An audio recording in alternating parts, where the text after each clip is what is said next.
ny club ny 3FB kickboxing inona ampahafantarana antsika teo inona ankalaza ny ankalaza ny fahatelo taona tamin'ny herin-dranotsika ndresaka an'izay ekipan'ny club ny Lion Force kickboxing NQ izay ao anatin'ny fahatelo taona ny NQ amin'ny ity taona 2024 ity.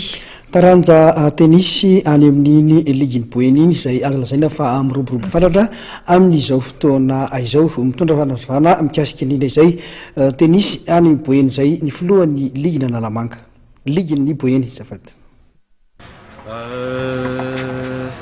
Mandroso zany ny tenisy eto Mahajanga raha amin'izao fotoana izao araky ny hitanareo aoriana koa moa zany manao fanazarantena ny président fédération ny tenisy malagasy miaraka amin'ny DTN na ny directeur technique national zany Dinana Zafimatratra sy Tsaliva Rajobelogna zany président ny fédération.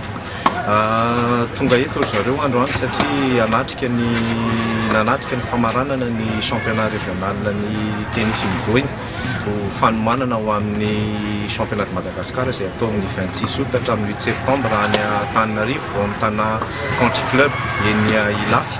Ny zavatra an'izao teto andrany dia ny famaranana ny plus de 55 hommes, ny plus de 45 hommes ary ny 4e série.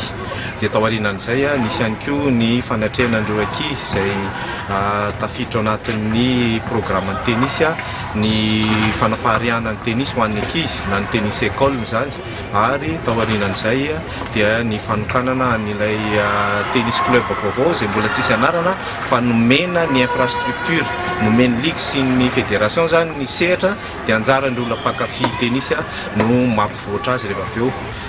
Tamin'ny tenisy école zao tamin'ny voalohany nahatratratra any amin'ny 720 nisan'ireo ankizy nantsona tamina sekoly anankitelo monja. Ary sorana eto moa zany fanampian'ny ITF na fédération internationale ny tenisy tamin'ny alàna fédération nanome baolina sy nanome ny fitaovana rehetrarehetra nataterahana an'izany ka hitanareo amin'izany fa ankizy eo amin'ny 80 zany no tsongaina ho ampianarina maimaim-poana mandritra ny telo volana adiny 2 isan-kerinandro ary efa hitanay fa manana ho avy tsara raha ny tenisy eto boeny satria efa nandray anjara zao solon-tena Madagasikara tany Namibia tamin'ny championnat d'Afrique australe ny anankiray toto aminay izay any solon-tena ny faritra akoatrana Analamanga ny représenté Madagasikara, efa tany Tunisie koa izy tamin'ny championnat du monde par équipe zany izay nitanterahana tamin'ny mois de juin farany teo. Dia tsy izy zany fa Marseille. Raha ny isan'ny atao hoe licencié misy firy zany zao ny isan'ny licencié eto Mahajanga, misy firy ihany koa ny club. Ny club eto Mahajanga zany zao dia misy anankitelo ary ny isan'ny licencié zany dia manodidina ny 420 ny isan'ny zareo. Zany no entina mametraka ny veloma mandram-piona aminao indray ao amin'ny herin'ny toy izao. Veloma tompoko.